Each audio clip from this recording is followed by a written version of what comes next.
what are perceived to be different kinds of values and things like that. So that's how we got into this area of looking at multi-generational diversity. And we got together the content, the existing content, some of the best practices that organizations have already started doing in this area of multi-generational diversity, and collated all together to be housed on this website. So we thought we will not wait until 2013 is when we finish the study, but rather, help the practitioners by collating all that content onto a microsite and having it made applicable for practitioners, researchers, because there are so many people who are looking at multi-generational diversity as an emerging area of HR that is going to significantly impact the way HR policies, processes, leadership is going to be handling this diverse workforce. SHRM India strongly advocates best and next practices in HR. Today we launched 2 publications that tie in with this position and the spirit of celebration. One is for you and the other is by you.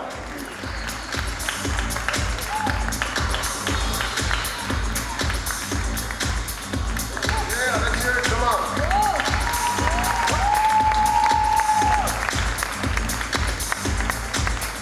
Thank you so much, Priya.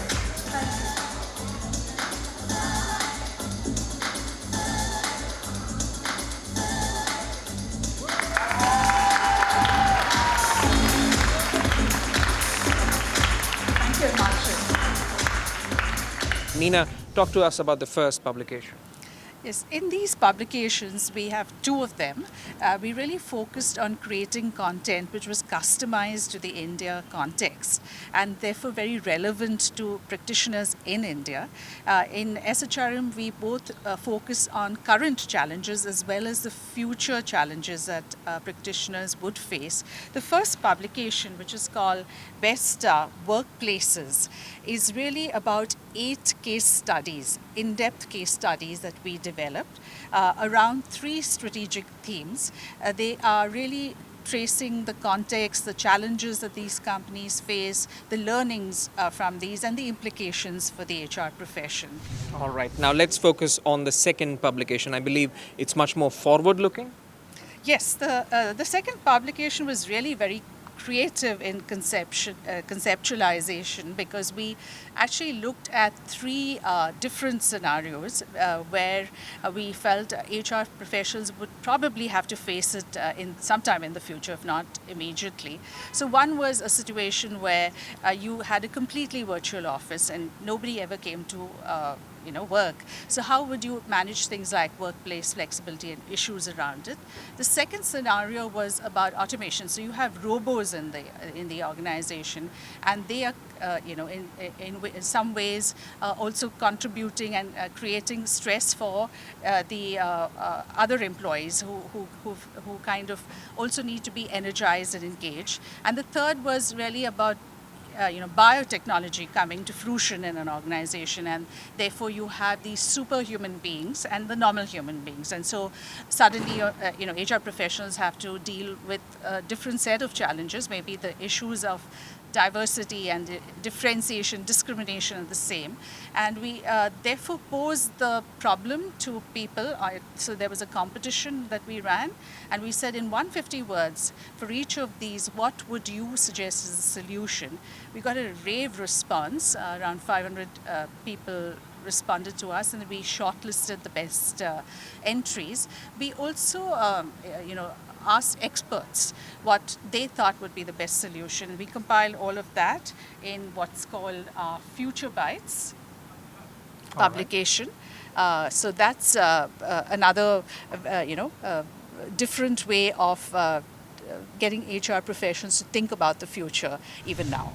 Well, we thought we'd save the best for last. Ladies and gentlemen, meet Mark Ingalls. Ladies and gentlemen, SHRM India is proud to present Mark Ingalls. Round of applause, come on, Mark Ingalls. And welcome to Out on a Limb. That's how we've themed the rest of the afternoon. It's that understanding that attitude really does define the altitude that you will ever get to. And for me, that altitude Well, it's 8,850 metres. That's my altitude. We're here with a very interesting person, Mark Inglis. He scales summits literally and he's an inspiration to many. Mark, thanks a lot for joining us. Thank you. The first question to you, what's the secret to your success? You've scaled the tallest peaks despite numerous difficulties. How did you do it? Well, I guess that's what I'm here to talk about today, you know, at First People. And so much of it's around attitude, you know. So often people look and they'll see a disability where actually I see an ability. And so it's understanding that attitude and sharing that and the techniques in which to do that, you know. That's part of the reason I'm here. And how does it meld in with leadership? That's been one of the key points mentioned here at the conference. Well, so much of it is around, what I call responsible optimism, you know, and all leaders need to show it. And it's not about just thinking things are going to be great, it's actually doing something about it, you know, and so I call it responsible optimism. There's that whole concept of always looking for the opportunity, you know, because everyone will tell you what the adversity is.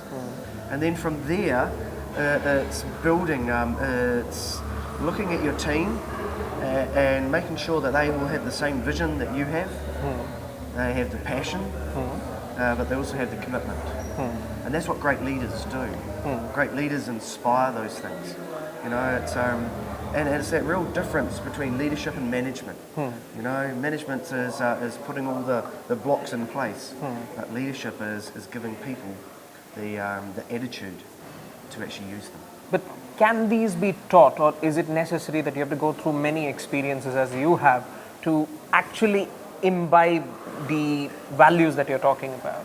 Well, I mean, anything can be taught, but it all comes down, and one of the things I will speak about today here at the conference is your frame of reference. And your frame of reference changes on the input that it has. And so I've been a mountaineer my whole life. I've been privileged to race, to ride at the Paralympics, to ascend great mountains, but also to have a great corporate career in winemaking and business creation.